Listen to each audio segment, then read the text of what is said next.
Welcome to Be Customer Led, where we'll explore how leading experts in customer and employee experience are navigating organizations through their own journey to be customer led, and the actions and behaviors employees and businesses exhibit to get there. And now your host, Marbu Brown.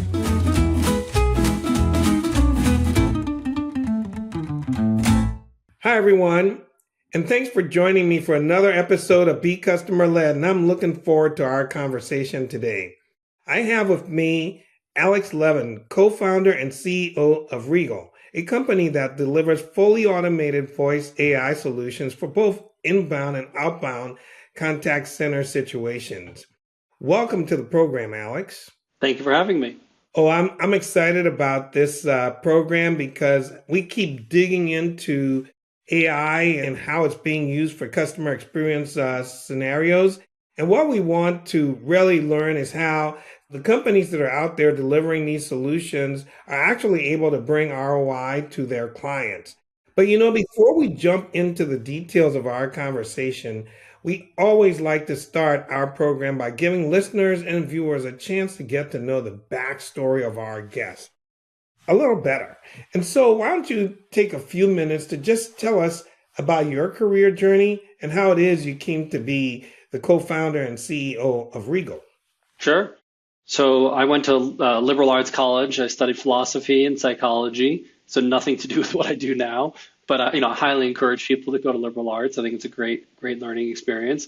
I realized eventually I did not want to be an academic. It was a very lonely career, and was very interested in early stage technology companies. I'd read, like everybody else, technology is eating the world, and that sort of helped me understand what was possible and made clear to me if I ever wanted to run a technology business, I needed to understand how the sausage was made. So went and became product manager and helped build a number of products, and I loved it. I was addicted, so to speak. And the last company before this I was at actually had a lot of impact on what we do now. We helped build what's now the largest home services company in the world. We own Angie's List and HomeAdvisor and a lot of these very well-known brands. And I ran the growth team and the contact center team, and I learned a lot about what makes customers tick. When are they happy with you as a brand and when are they not? One of the best things I did is I set a rule very early on at the contact center that if there was a difficult situation, an unhappy customer, and it was escalated, I would take it myself. I think one is just because the managers had to deal with this all day. And so for them, it was nice that, I was willing to actually step in and do this and they wouldn't have to take the really difficult call. And for me, it was great because I got to see where did we really fall down. And, I'd get on the call and I'd say, okay, let me first say, I'm the head of the contact center. I'm here to listen to you because I want to know what happened with you and solve your problem. But also, I want this to never happen to anybody else. So, tell me in detail why we got here and what you think we should have done differently, because I could actually make that change. And those ended up being some of the best calls, I had, despite how angry people were sometimes. And so one of the big trends. Alex, forgive me for interrupting, but as you talked about that, I'm just thinking to myself, were you able to make some of those problems just go away for customers? Like you said, you never wanted it to happen for anybody else. Yeah, again. For sure. I got more job offers and presents and whatever from taking those calls than you can imagine. And I try to explain this to the managers that if you did those situations correctly, when the customer was the most angry, you had actually the most to gain. And at first, I think a lot of the managers thought I was just crazy. But over time, they saw what happened as a result of these calls. And so they, I think, changed their approach to them and ultimately were more successful. So yeah, you're definitely able, even when there's a very unhappy customer, you can often use that as a moment to change the way that customer perceives the brand. But one of the big themes was customers were, understood that we had invested in self-serve and digital channels and we're fine with that. But when they wanted to contact us, they were apoplectic that we would not allow them to contact us and that we made it as hard as possible to contact us, in their words. And it created a situation in which it had insult to injury that finally they found a phone number and then they were put through an IVR and then they were deflected to some other team and then they had to repeat themselves 5 times. And it just exacerbated the bad situation. And so I think it's very common in customer support because that was for a while the MO was get rid of calls and have more digital channels and self-serve. And I think at some point I started asking myself, when did service become self-service? Like, sure, that's part of the solution, but it can't be the whole solution. And so part of why we started Regal was to say, again, let's treat customers like royalty. Let's raise the expectation of what we can do for them. And sure, humans are part of that. Don't get me wrong. But, after having worked with humans for many years, we have drawbacks. We have to go to the bathroom. Like, we can only work a certain number of hours a day. Our memories are limited. We can't always answer that customer that we might be off that day that customer calls in where we have all the context. So it was clear to me that we needed AI to. really kicked in, and it's still kicking in because it's not there all the way, but maybe you had to navigate 4, 5, 6 screens to even be able to answer a customer's question. Yeah. So it was clear to me there had to be different technology brought to bear if we wanted to actually solve the problems customers had. And if we wanted to be able to serve them in any channel at any time, it wasn't going to be all human. And so that's when we started investing really in our platform, which includes a lot of access to the data that the company knows about customers, access to every channel, right? Access to AI agents that can do things instead of human agents, in addition to human agents, let's say. Things like marketing automation where we can proactively. So if we see that the professional is going to be late to your home, don't just sit back and wait and watch like it's a train wreck and there's going to be a disaster. Like if you know something bad is about to happen, proactively reach out to the customer and say, hey, this is Alex. I see what's happening to you. I'm on top of it, so you don't have to worry about it. Don't worry. That's a big change to the historical model of customer support. It's like, oh God, I hope he doesn't contact me. Oh no. So I think, that's a lot of what we shifted towards. And so now we're not the new kid on the block anymore. We're a few years in. We serve 200 enterprises, very large ones, like an Allstate or a Toyota. And, those organizations are very thoughtful about how they approach customers. But I think they've also realized that a lot of what they've done has disappointed customers. And so they're trying to figure out, in conjunction with us, how they use our platform to change the service area they have to engage with customers from solely self-serve and human to also having what they call a conversational AI agent or an AI agent. And we'll talk about it more in detail, I'm sure, but the results are incredible when you can do it right. Now, it's hard, don't get me wrong, like this is new technology and there's difficult trade-offs to make, but really, really like a fundamental change in how you do customer engagement. Well, look, first of all, thank you for that. That's great.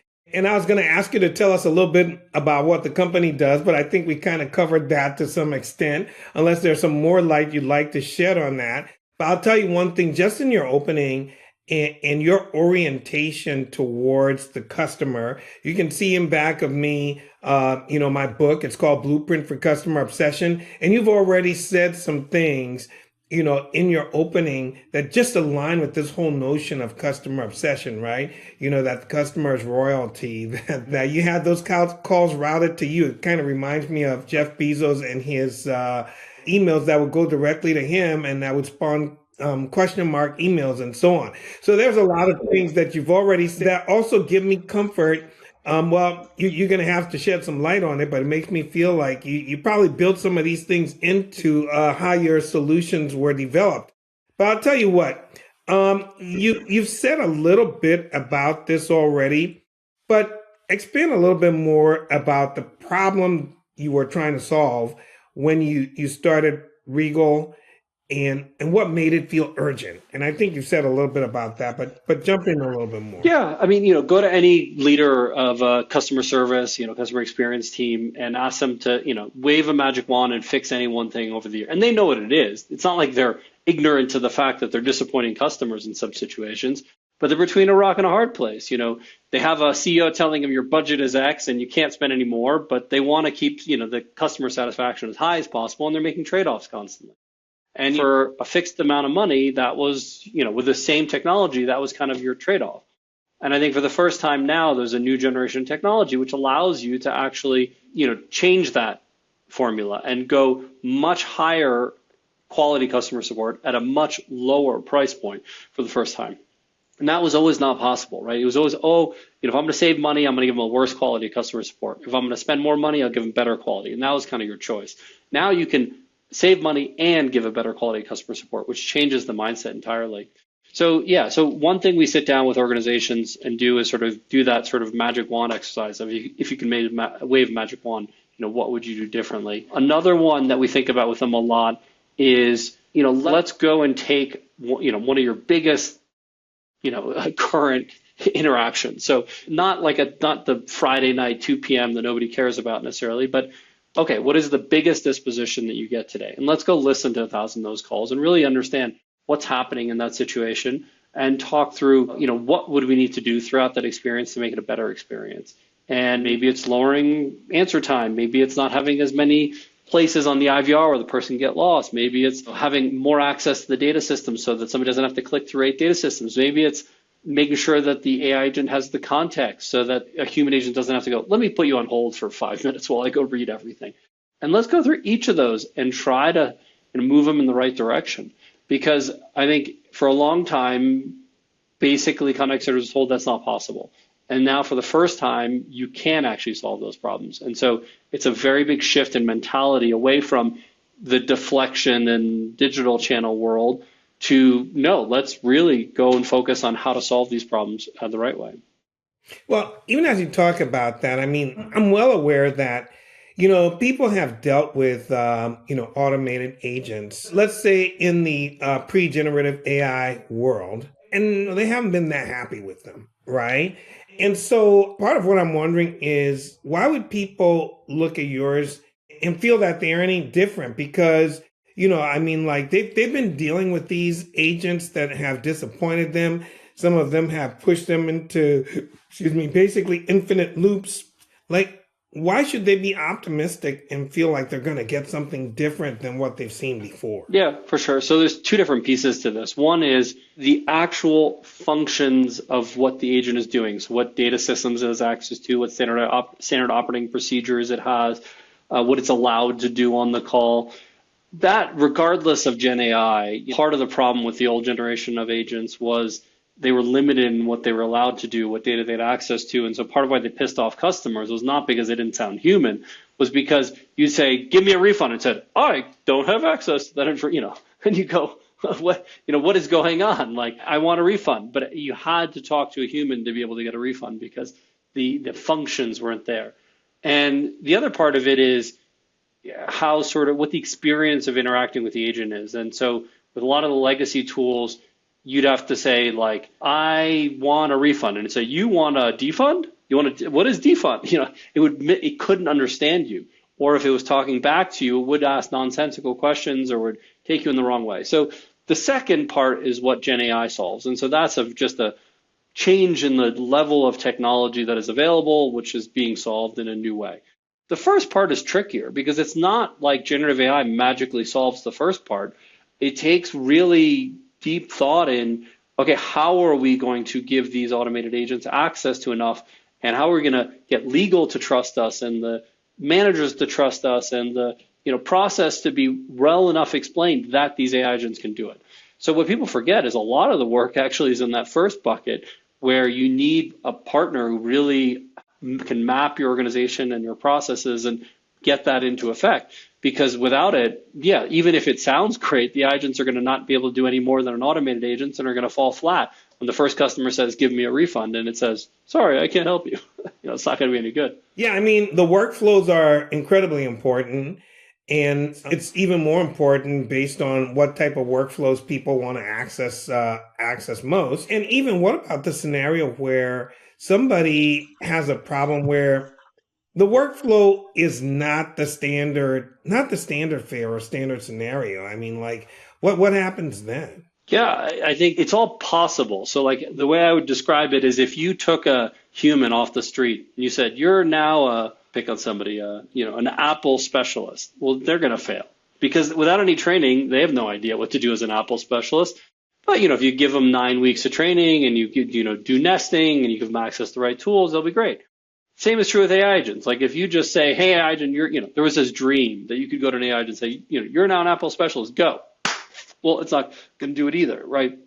There is a level of, well, what is the procedure that I want this agent to do? And what is the tier 1 procedure? And then if the customer escalates, maybe there's a tier 2 where they can do more, meaning more refunds or handle different situations. But you want to create slight friction so that the customer is not immediately getting your full pocketbook, for instance. So I think it's more about that. It's about understanding your processes and making sure they're well articulated so that you can replicate them. Part of what we're doing to make that easier on brands is using what your best agents are doing. But that doesn't necessarily completely solve the problem, because what ends up happening is your best agents are doing X, legal tells us you have to do Y, and that's not our decision which one you're going to do. You as a brand have to decide, do you do in the future what your best agents are doing or what legal says? Because often they're different. And maybe without full visibility in what's happening, there's the excuse, oh, we didn't know that the human was doing that. But once we bring that to the forefront, we go, okay, now let's decide. Do you want the exact compliance statement legal says, or do you want what the human agents are doing to have the best outcome? And I don't know which one is right for each brand in each situation, but that is a very important decision for brands to make. And then they need to hold everybody the same standard. You can't say, oh, human agents are not, so, they don't have to listen to compliance, but AI does. Well, no, AI is always going to perform worse if you don't hold it to the same standard as human agents. Well, and maybe what the human agents are doing is not necessarily, it's not something that legal wouldn't sanction. It may be something that legal hasn't really delved into in the way that it's being done and said, oh, okay, this is good or this is not good, or the case might be. And I imagine there's some cases where they're just at odds and you got to figure out what direction you're. Yeah, I mean, a common one might be somebody calls in and says, I'm really angry, I want a refund. And the first tier agent goes, oh, you'll get a refund, it'll be in the mail in 3 weeks. What's the CSAT on that call? 100%. Super happy, happen immediately, whatever. Now, 3 weeks later, no refund comes. Well, it turns out that person wasn't supposed to do that. And even though at the beginning you thought you were happy, 3 weeks later you learn that there's no refund coming. Now, on the other hand, the AI agent says, well, based on the policy, you're not going to be able to get a refund. Well, first call, now your CSAT is much lower because you told the person the thing they don't want to hear. But in the long run, maybe it's better because you've been honest with them. So both result in the same outcome after all, but have very different experiences for the customer up front. Absolutely. That's true. And okay, well, let's keep going through. So what about conversational design? Because even now we're talking about what the interaction with the AI agent is like. And are there any particular design rules that you enforce internally that, a lot of teams just, completely miss?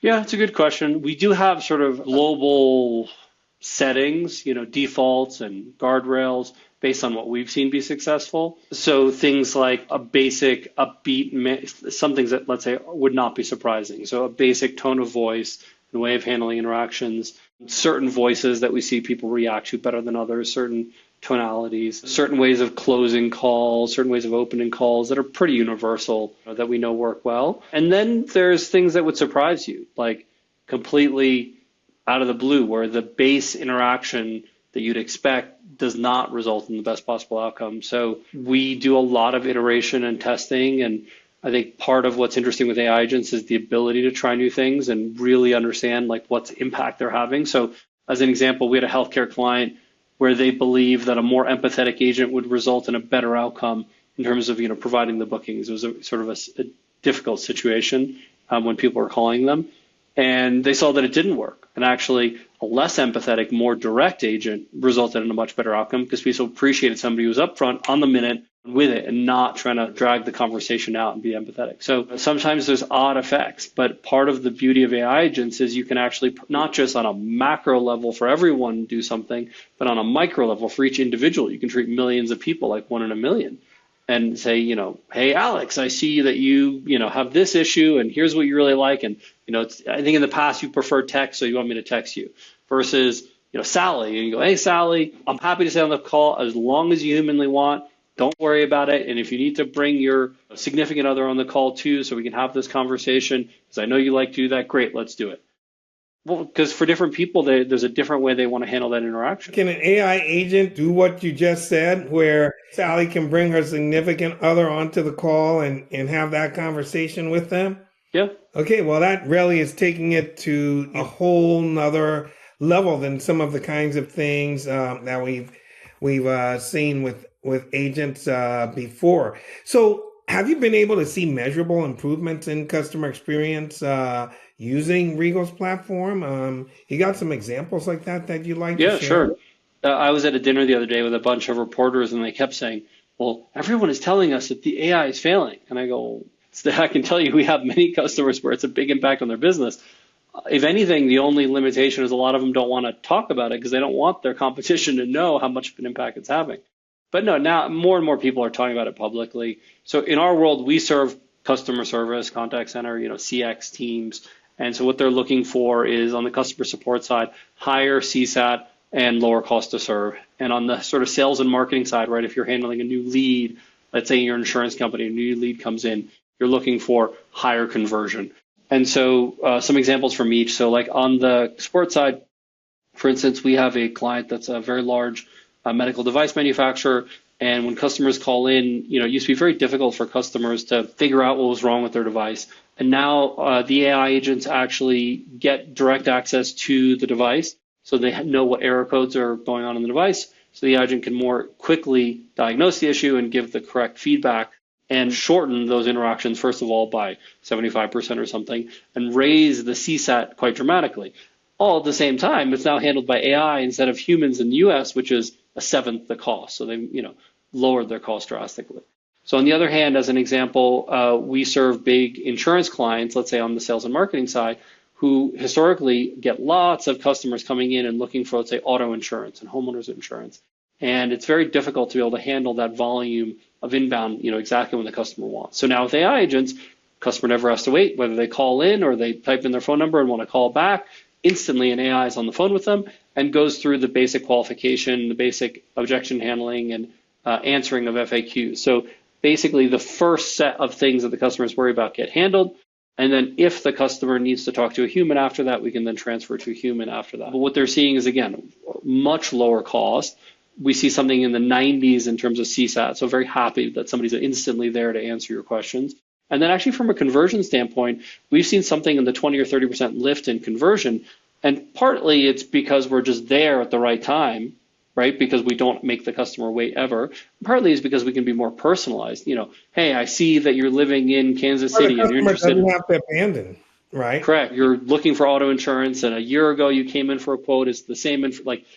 We're omniscient. We're personalized in a way that a human can't do because it's very hard for them to internalize all that information. Okay, that sounds pretty cool. So you're betting that 90% of interactions will be handled by agents within a few years. Are there some things that should not be automated, even if tech can handle it? Yeah, so start with, where we get that number. So today, people are surprised, but something like 50, 60% of interactions are still voice interactions. So despite the brands trying to get rid of all phone calls, no, customers like them, they want them. And if you ask customers and say, hey, something's wrong, how do you want to reach the brand? Well, 60, 70% say voice. So yeah, sure, I want self-serve until it doesn't work. And then I want, voice because I want somebody on the other end of the line who's going to help me now. It's a very important channel, first of all. And what's happening now is the low cost of AI is allowing brands to cover more things with voice. So maybe before a bank couldn't call every new customer because it was too expensive. With AI, they can. They can make sure every customer has an onboarding call. What are your goals? What products are you using? How should you use them? Are we the right bank for you? So on and so forth. So that can be a very interesting 20-minute conversation run by AI at a much cheaper cost than humans. So there's net new calls happening. And then many of the first tier interactions that a human might have taken in the Philippines at a low cost now are being moved to AI agents because we can match accents, we can be omniscient, we can make sure we're answering without any wait time and still have the same standard of quality in terms of how we're handling that interaction. So that's moving everything over. To your original question of what shouldn't be handled, I can answer in two ways. One, from a today's standpoint, what is the AI agent not good enough at yet? And then eventually, even if the AI was as good as humans, what would I never have it handle? So today I'd say there's some challenges with very high emotional valence conversation. So if it's something about death or there's something that's very emotional for me personally, that's harder. The AI agents aren't quite there. I'd say also if it's a conversation where you're doing sort of anything where there's multiple stakeholders, that's what I said before, the agent can handle it, but I don't know that it's the best. Let's say it's a B2B sales conversation where there's going to be multiple stakeholders, where there's going to be video.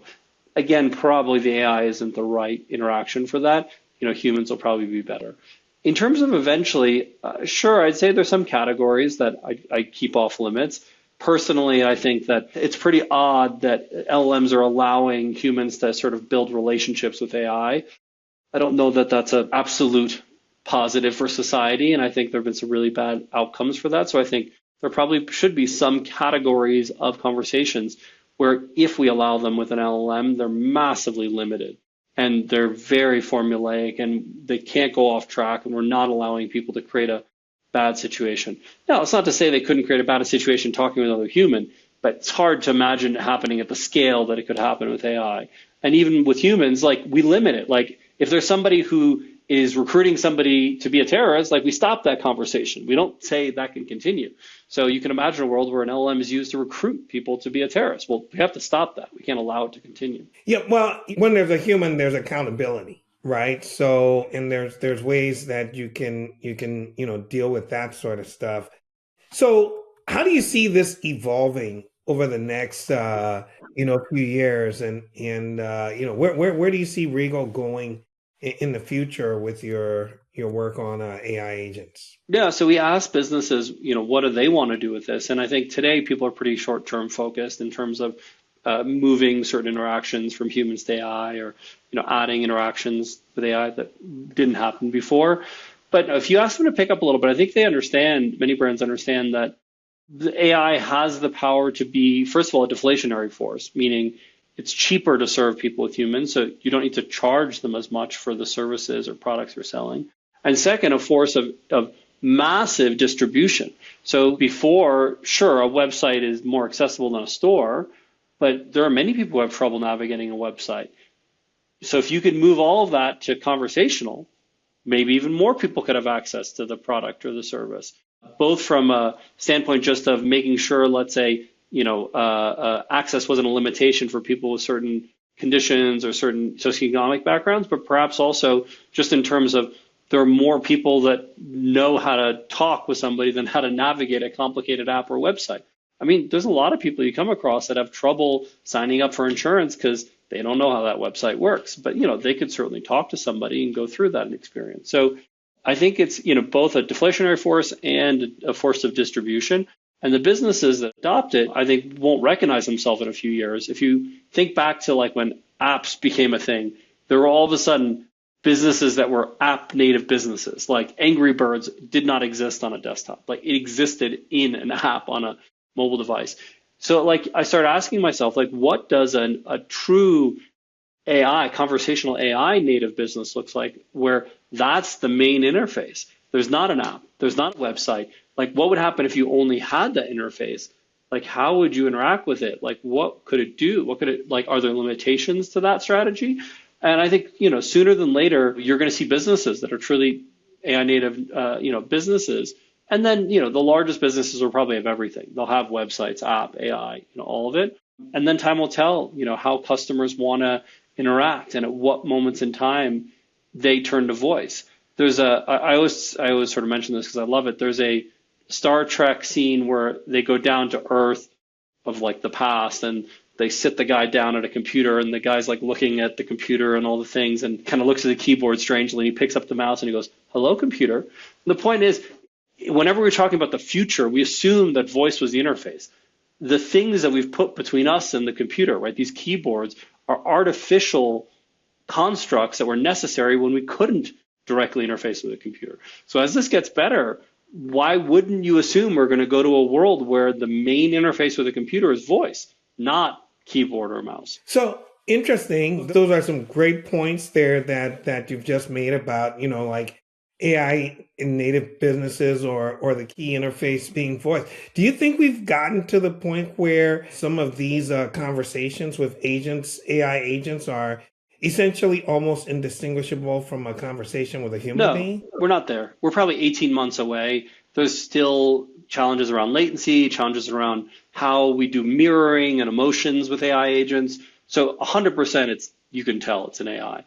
The interesting thing is actually that even though you can tell it's not an AI, it performs better than the humans. That's a whole conversation. But yeah, 18 months from now, you won't know. And so it'll be very important that there is federal regulation that mandates disclosure. Because if we do it if we don't do it at all, we have other problems. But if we do it on a state-by-state level, it'll be really hard to actually make sure that you're adhering correctly to the rules, even if you want to. So the federal government needs to step in and say, no more states' rules. There's going to be a federal guideline, and you must identify as AI. You can never do things that are, let's say, in those categories we said were prohibited. And here's the constructs under which businesses can be built. Yep. So to the extent, though, that, we still have like some of these latency issues and some of these things where the agent is distinguishable from a human. And of course, we're disclosing that it's an agent, right? What kind of impact do you think that has on the customer experience? Yeah, I mean, look, it's not ideal, but the example I give is imagine you call into some brand that you've called before. What's the first thing that happens?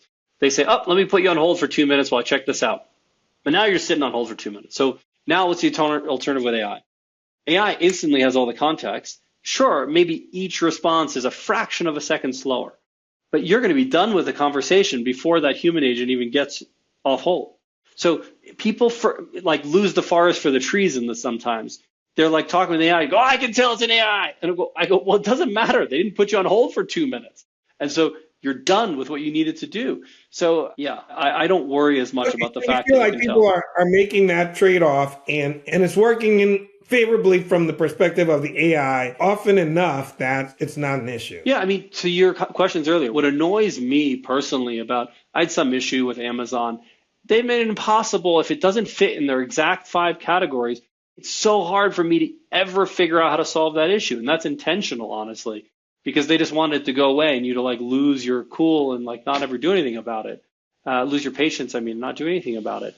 Versus if you could create a situation, whether it's in a digital channel or a voice or on a website where I can just say, I can't find this thing I need. Can you just, and they go, oh yeah, of course, don't worry. We've got that handled. I'm happy. I don't care if it's AI agent, human agent, whatever. That's not what matters to me. What matters is that you're forcing me in a situation where I can't possibly get an outcome that I want. And it feels like it's being done intentionally. Now, whether it is or not is a different question. But as a brand, you have to remember that these things you do are not without consequence. If the customer decides that you're doing it intentionally and they feel like you don't care about them as a customer, they're going to leave and they're going to go to somebody else who does use AI and does make sure that they care about the customer. Well, cool. So, Alex, we've pretty much run out of time for this conversation. It's been a pleasure going through this conversation with you. Somebody who wants to know more about this, what's the best way for them to engage with you? Sure. Go to regal.ai, or you can always email me at hello@regal.ai. If you're starting to think through how you're going to transition the customer service or customer experience inside of your organization, feel free to reach out. Cool. Well, I really thank you for having this conversation with me. I think we've been able to go over some insights that the folks who are listening will really be able to pick up on, use in their businesses. They might have some more questions and be able to reach out to you and learn more.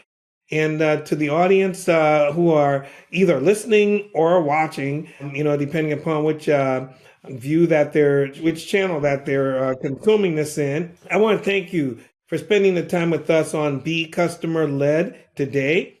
And make sure to come back next time because it's going to be just as insightful with a lot of great content that you can take and put to use right away. But for now, that's all, folks. Thanks for listening to Be Customer Led with Marbu Brown. We are grateful to our audience for the gift of their time. Be sure to visit us at becustomerled.com for more episodes. Leave us feedback on how we're doing or tell us what you want to hear more about. Until next time, we're out.